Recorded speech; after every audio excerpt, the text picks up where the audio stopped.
Okay, last we left, we had minimal install, and we had not yet connected to the network. So let's first figure that out. So remember, we're going to log in as en route. CE6HFN, and immediately we're going to become root. Sudo su dash, just because we are going to need it to do much at all in the way of configuring. Okay. So the first thing we're going to do is let's just still validate we don't have a network. So because we did restart. So ping www.google.com and no. So let's vi. Well, first. So ifconfig is not found. So we can't even run ifconfig. So let's vi etc sysconfig network scripts. And if I just hit tab, it finds the only one that's there. So in fact, so I'll just show you again. Tab finds the only one that's there. So here we can see this file. We can see it's internet, proxy method none, browser none, protocol DHCP looks fine. And we look down at the bottom. That's the problem. So if you come down here to the bottom, it's not enabled on boot. So I think we just change it from no to yes. And save and quit. So once again, I'm using VI. That's the default. So just make sure that you are, well, actually no, I chose VI, but that's the default for a lot of things. So that's saved. So I'm gonna have to reboot. And once this reboots, we should be able to connect out to the internet. Should.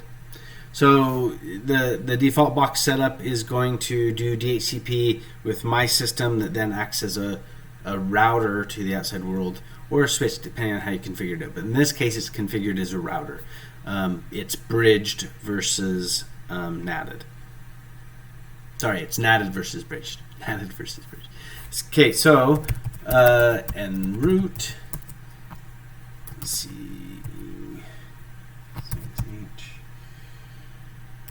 And ping www.google.com, and we're connected. Woohoo! Stop that. So let's see how lucky we are. If we look over here, we're connected. So that's now trying DNF group install workstation. This will get us the GUI graphical environment set up. Yeah, and it's not. Oh, it needs to be run as root. Sudo bang bang. Once again, we'll say run the last one as root. I need to put my command in there, my password in there.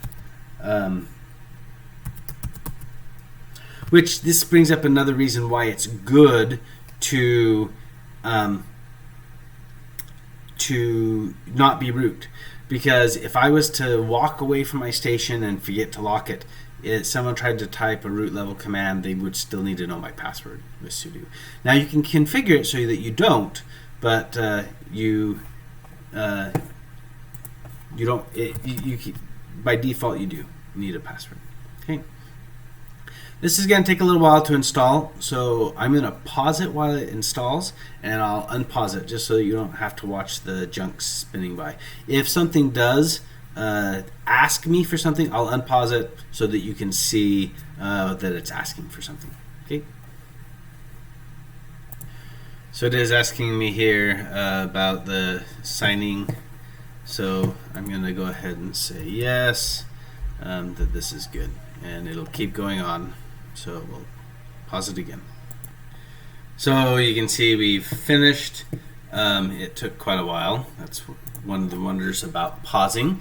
But let's just see if we can get into this system control isolate graphical without updating. And I think we have to restart. So reboot. Oop. Oh, actually, no, we need to be root.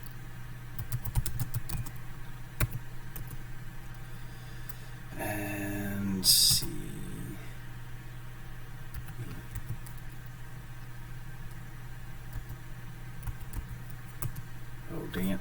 I mistyped the password this time, even though it's small.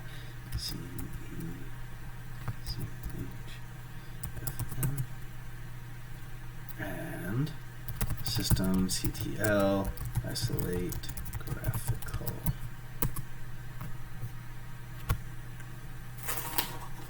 So we should see that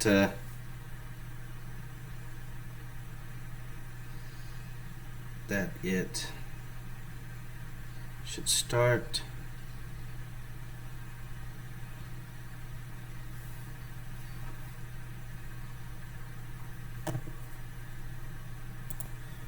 So now that we're in, how about we see if we can log in? So we're here is en route CE6HFN, and we have a graphical.